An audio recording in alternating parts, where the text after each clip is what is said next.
Howdy folks, I hope you've all had a good weekend, at least, those of you for whom the term weekend actually means anything these days. And welcome to another episode of Mingles with Jingles. I'll tell you what, it's been a slow news week. Well, it has if you don't want to spend the entire episode of Mingles with Jingles talking about the coronavirus. Because I really don't. I mean, you get enough of that in the news every day, without me going on about it in Mingles with Jingles as well. So I'm not going to be talking about any of that stuff today. Instead, let's take a look at the gaming news. And like I said, it's been an incredibly slow news week. I had a look at PC Gamer's website. Apparently, and believe it or not, this is news, there may be a Resident Evil 4 remake. So let's see, last year they remade Resident Evil 2. This year they remade Resident Evil 3, and apparently PC Gamer has a hot tip that there may be plans for a Resident Evil 4 remake. Like I said, it's been a really slow news week. I did actually really enjoy the Resident Evil 2 remake. I only played bits of the original and wasn't that impressed with it at the time. I can't remember why, I mean it was so long ago, but I really enjoyed the remake. And I'm currently actually quite enjoying the Resident Evil 3 remake, and that's all completely new to me because I'd never played Resident Evil 3 at all. I have been recording the gameplay, by the way, so it's probably going to appear in a video series at some point in the not too distant future. In other news this week, Blizzard warns that BlizzCon 2020 might not be feasible due to the coronavirus. No shit, Sherlock. Okay, it's not supposed to happen until November. And if we're still in lockdown by then, I think the world's going to have bigger problems than missing BlizzCon 2020, but still. Like I said, it's been a pretty slow news week. The major gaming websites are really struggling for stuff to write about. Although I note that Ubisoft are planning to give Assassin's Creed 2 away for free. They've already given away Child of Light, which I've never heard of, but I'm sure is great. They've also given away Rayman Legends, again, not really my thing, but apparently Tuesday, April the 14th, they're going to be giving away Assassin's Creed 2 free to keep on Uplay. So if you don't have a Uplay account and you want a free Assassin's Creed game, get yourself a Uplay account. If you do have a Uplay account, make sure you check it on Tuesday. Assassin's Creed 2 is probably going to be up for grabs for the price of exactly nothing. Also, apparently the Assassin's Creed 2 follow-ups or add-ons, not entirely sure how you classify them, but Assassin's Creed Brotherhood and Revelations are going to be available not for free, but at a heavily discounted price. In other news, if you fancy getting your Diablo itch scratched, but you don't want to give money to Blizzard Activision, the really rather good Diablo clone Grim Dawn is currently on sale on Steam at 80% off. Yes, you can get it for around about $5. I've played this game myself and it is very, very good if you're into the Diablo kind of thing. So there's another recommendation for you.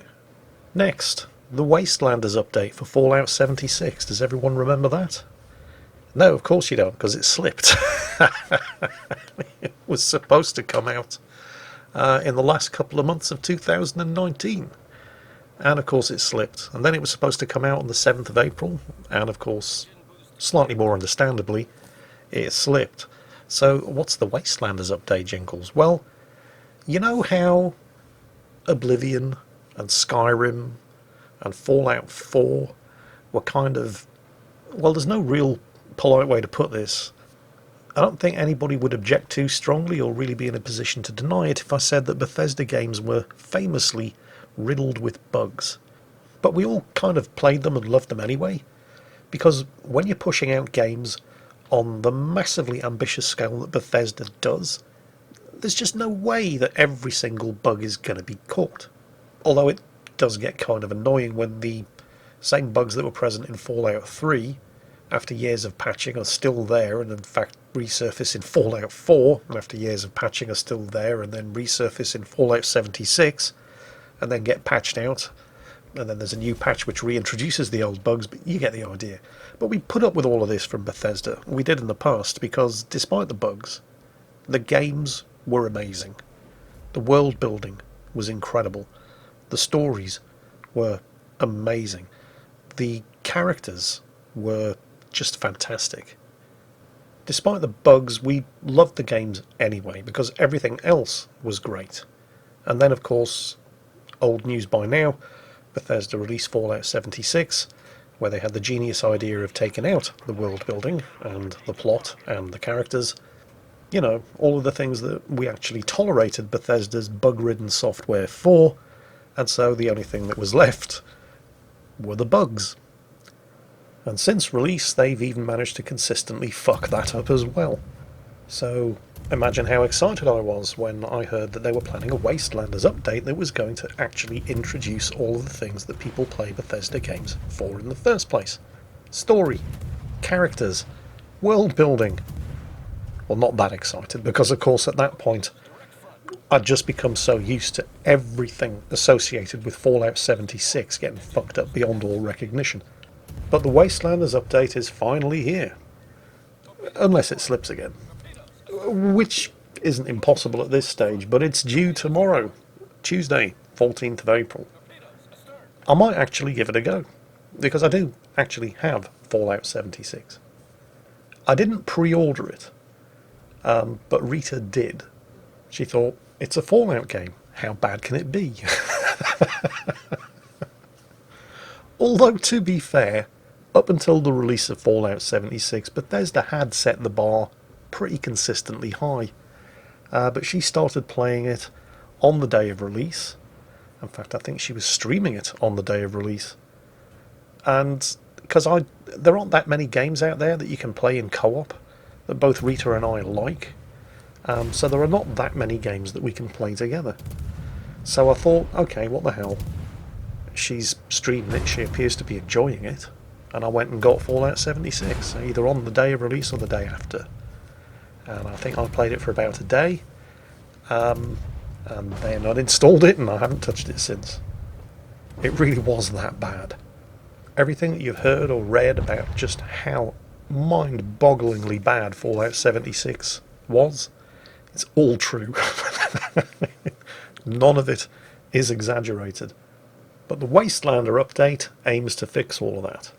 Although I did see an unintentionally hilarious quote from a Bethesda spokesman on PC Gamer's website acknowledging the fact that the game had slipped, well not the game, but the update had slipped twice now, saying that they needed more time to make sure that the work they were doing hits our quality bar.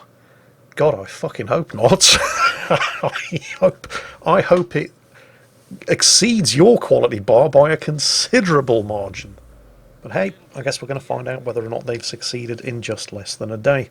In other news, it turns out that Fallout 76 is also available on the Steam store, which is great news because it means that you no longer are forced to create an account and download and pay for and install the game over Bethesda's god-awful launcher, and you're also protected because it's a Steam purchase. You have different rights, particularly the right to a refund on anything you've bought from Steam.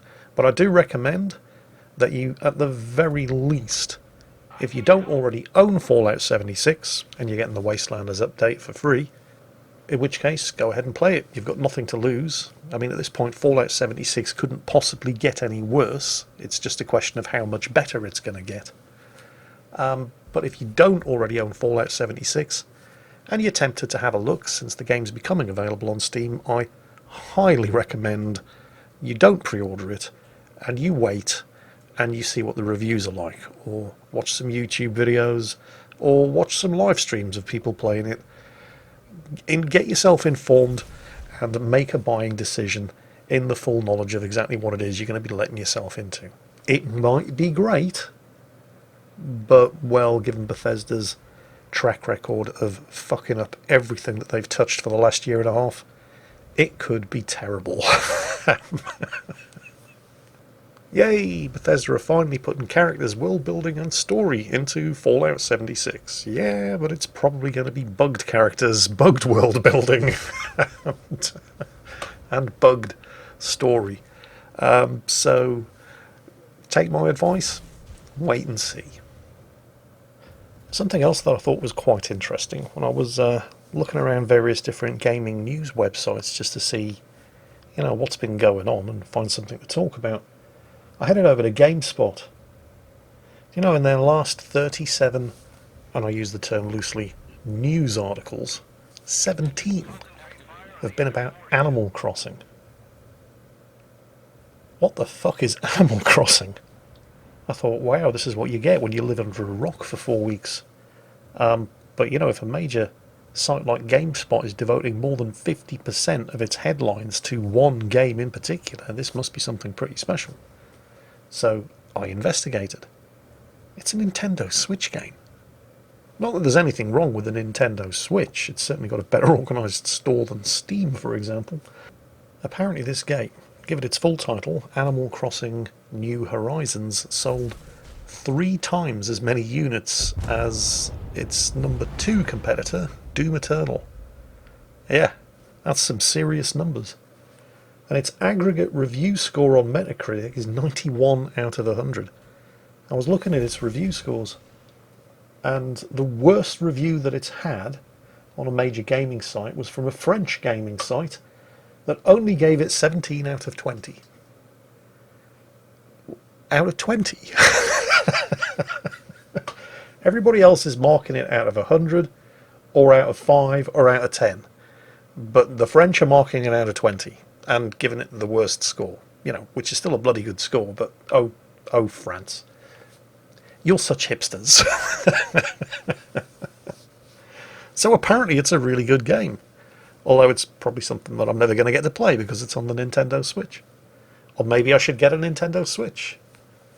Then again, at the rate things are being delivered lately, the lockdown would probably be over before it arrived, so maybe I won't bother.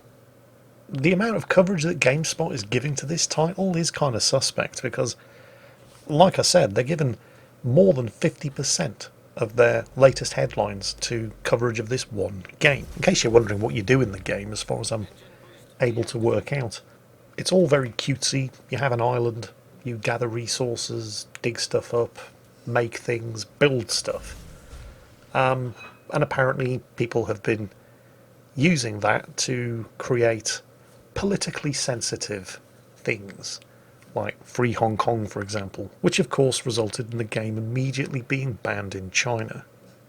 Which leads me back to GameSpot, because for a gaming news website that has, in the last 24 hours, devoted more than 50% of its headlines to such dizzyingly important topics as how to get the ladder in Animal Crossing New Horizons, how to make money fast in Animal Crossing New Horizons, or even which are the most fashionable fish and bugs to catch in the month of April in Animal Crossing New Horizons, and yet not one mention, diddly, nada, squat, nothing, not one mention whatsoever of the fact that the game that they apparently can't stop themselves from talking about just got banned by the Chinese government in an effort to crack down on what little remains of free speech in that country.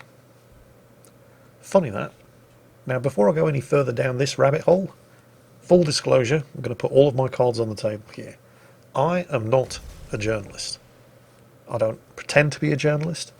I don't even know any journalists, games or otherwise. So before I render what is a completely unprofessional and almost certainly uneducated opinion, I just want you to bear this in mind.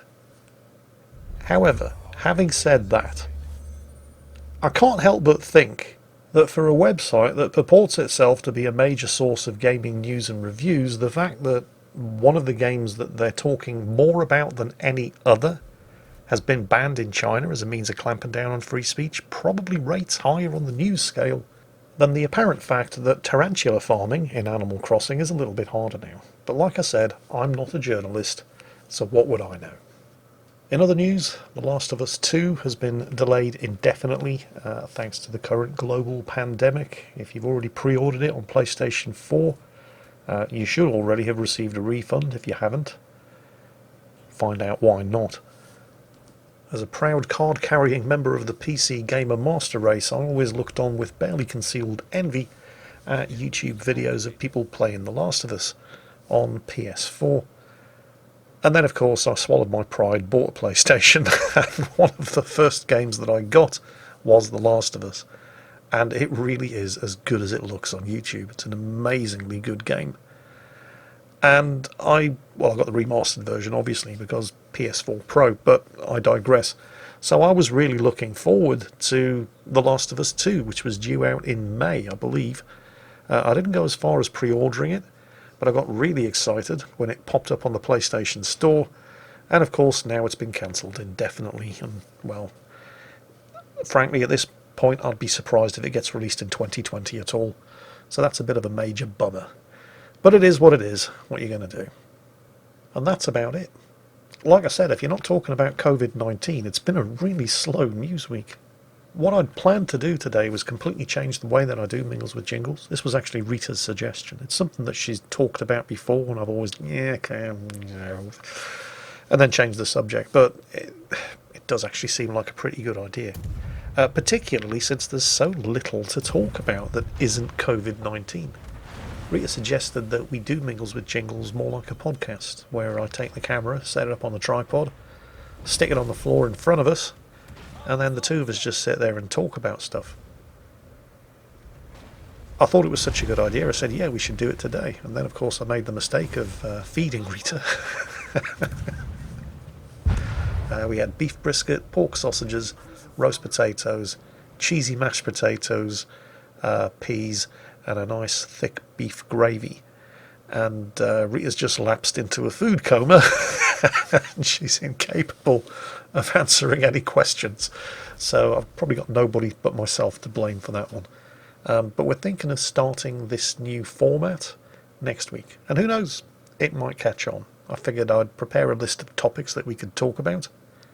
And who knows, maybe you can even suggest some topics for us to talk about in the comments of this episode. I'll try to remember the more particularly stupid things Rita has said and done over the course of the last couple of weeks, just to spring on her. I hope she's not listening. No, I think we're good. Just to spring on her in next week's video at the worst possible time and catch her live reaction. And see what you all think of it. But that's pretty much it for today. Like I said, it's been a pretty slow news week if you don't want to just sit around talking about COVID-19. Nevertheless, I hope you've enjoyed it. I hope you've all had a good weekend. And as always, stay safe, take care, and I'll catch you next time.